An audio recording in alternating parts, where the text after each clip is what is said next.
Magandang araw sa inyong lahat. Sa panahon ngayon, hindi natin makakaila ang isang malaking hamon na kinaharap ng marami sa atin. Ang kawalan ng trabaho. Ang bawat pagkawala ng trabaho ay hindi lamang isang simpleng pangyayari. Ito ay nagdudulot ng pangamba, takot, at kawalan ng katiyakan sa hinaharap. Ang bawat individual na nawala ng trabaho ay mga kanya-kanyang kwento at pagkikibaka.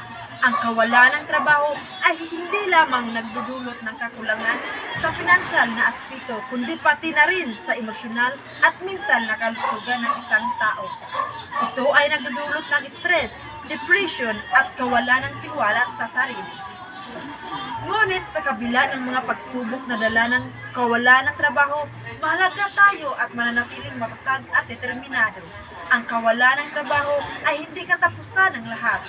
Ito ay isang pagkakataon upang magpatuloy sa paghahanap ng bagong oportunidad at pag-unlad. Sa panahon ngayon, mahalaga ang pagtutulungan at suporta. Hindi natin dapat pabayaan ang isa't isa sa panahon ng kagipitan. Ang pagbibigayan ng tulong, pagmamahal at suporta ng mga tao na apektuhan ng kawalan ng trabaho ay magbibigay ng lakas at pag-asa ng kanilang puso.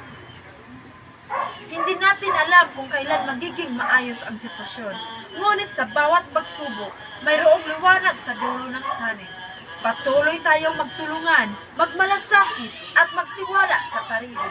Sa pagkakaisa at pagtitiwala, malalampasan natin ang hamon ng kawalan ng trabaho. Maraming salamat at magandang araw sa inyong lahat.